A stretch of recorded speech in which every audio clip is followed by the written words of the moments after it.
Okay, I usually script out what I'm going to say before I make a vlog. Usually I have kind of a general outline of what I want to say, but I don't have that for this video. I'm just going to speak, and we'll see where that takes us. I started out on YouTube because I loved the idea that a vlog was a free-flowing exchange of ideas, that people could exchange ideas back and forth. And you didn't always have to agree, but you respected each other, you heard each other's opinions, and you grew as a person because you exposed yourself to more than just your own opinion. So that's why I got on this website. So when there's an election as big as the one we just had, I feel like I really want to weigh in. Not because my opinion is any more enlightened than anybody else's. I want to weigh in because this is a democracy, and everybody gets a voice, not only at the polls, but on YouTube as well. Everybody who has a camera and has the means can put their opinion out there, and I'd like to put mine out there as well. Maybe add something to the discussion if possible. So I voted on Tuesday, and I'm not really enthusiastic about either candidate. I didn't really like either candidate when I was in the voting booth. So that made voting a challenge. But I did vote. And you're probably saying to yourself, well then, who'd you end up going with? Well, that is none of your business. I am totally bringing the secret ballot back. And I filled out a secret ballot with a curtain behind me, so you guys don't get to know. You can speculate, but you don't get to know. Anyways, I was watching the election night results come in, and it's hard to get excited when you don't really care about either candidate. You don't really like either candidate that much. So I saw that Obama won, and I said, okay, Obama won, and I shut it off, and I was doing other things. But I was watching on Twitter, everyone was like, oh my goodness, Obama's speech was amazing. Oh, greatest speech ever. Oh my goodness, it's so good. And I'm thinking, oh man, here's more of this. I call them Obama groupies, just because, not that I think that everybody on Twitter doesn't have an informed opinion. I think that most of them do. But there are those who are swing voters anyways, who wouldn't normally go with one party or another. People who are kind of indifferent politically but do vote. Obama was the trendy pick. I'm not going to lie. It wasn't hip to vote McCain.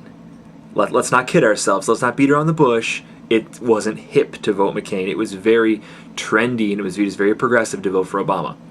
I'm not saying that's a bad thing. I'm just saying that's what I witnessed throughout this election process. So anyways, I have some friends who don't know jack about politics, who don't know jack about any issues whatsoever, but they voted Obama because, quite frankly, he's more entertaining to listen to, and they don't want to listen to McCain for 4 years. They wanted to listen to entertaining guy talk, Mr. Obama. So that's fine. Do what you got to do. If that's how you choose the leader of the free world, then go for it. But most people on Twitter that I know, the people who I know well, have looked at the issues and have very, very valid reasons. But I know a couple people who are the Obama groupies of which I speak.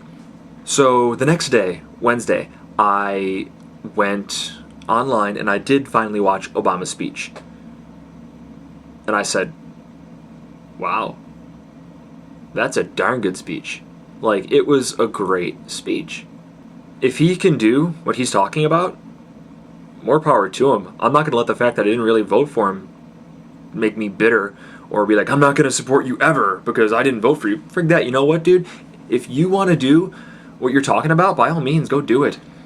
I'm excited, and I think the fact that he's got this groundswell of support, he's got all these people behind him, that's a good thing. He should...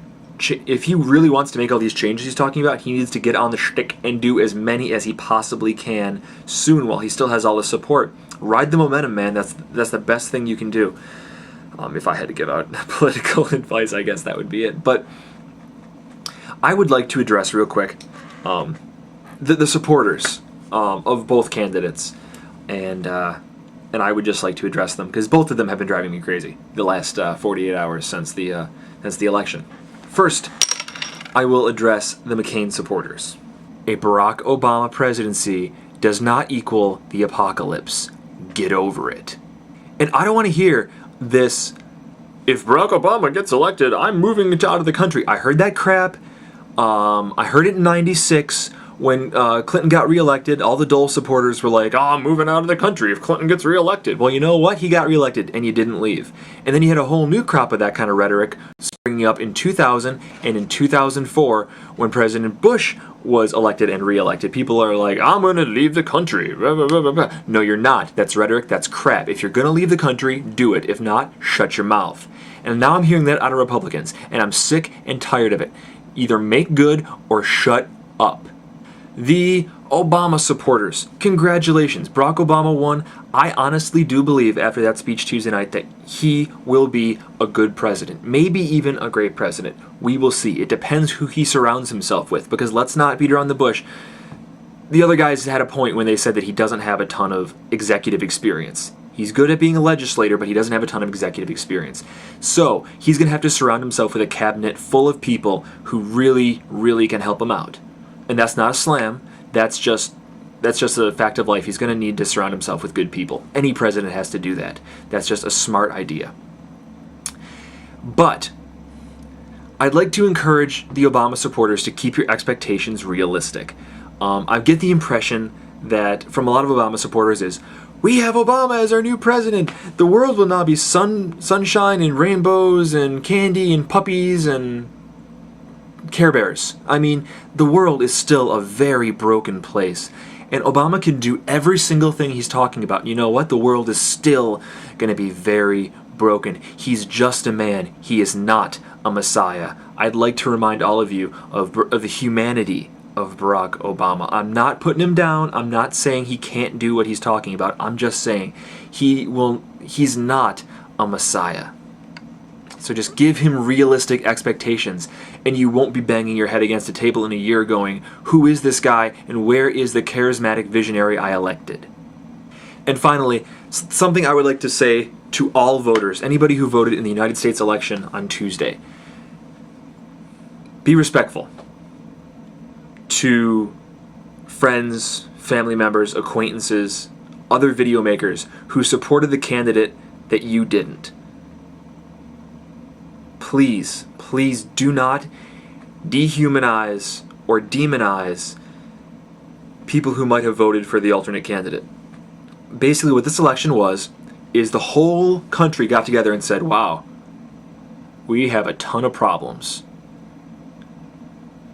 We need a new leader. Oh, well, it's time to elect one, but we need a new one anyways. Trust me, we need a new leader. So, you had two different people get up through the ranks through this process, this effective process. The same process that elected President Bush. No one likes to talk about it, but President Bush was elected, chosen by the people twice. So, everybody who acts like this was forced upon them, this is who the process has decided was the best man for the job. You don't like the process, call your congressman. This is who the process has chosen, these two guys, and they looked at the country, they saw the problems, and both of them each came up with their own solution. They looked at the problem, and they saw two different ways of fixing it. What we're really voting on was not two different men, or we weren't voting for one man who was this gender, or what, sorry, we weren't voting for one man who is this race and one man who is that race, or one man whose age fits in this demographic and one man whose age fits in that demographic. We were voting on ideals. We were voting on how in the world are we going to make this country more livable? How are we going to change the world for the better? How are we going to be a light to the world? How are we going to be a blessing? I feel like this is a crossroads moment. That not so much that we were at a crossroads on election day and we chose Barack Obama, and some people are like, we were at a crossroads, we just chose Barack Obama, he was the right choice, and now America is going on the right track. No. This is just, we're inching closer to that crossroads. We can choose to let our leader lead. Let him do what he wants to do to make this country a better place, and we can get behind him. And he's promised to listen if we disagree and we have alternate points of view, and I'll take him at his word. So, contribute to the process. Vote in your local elections. Vote in your state elections. Vote when it's time for your state to send more people to the Senate.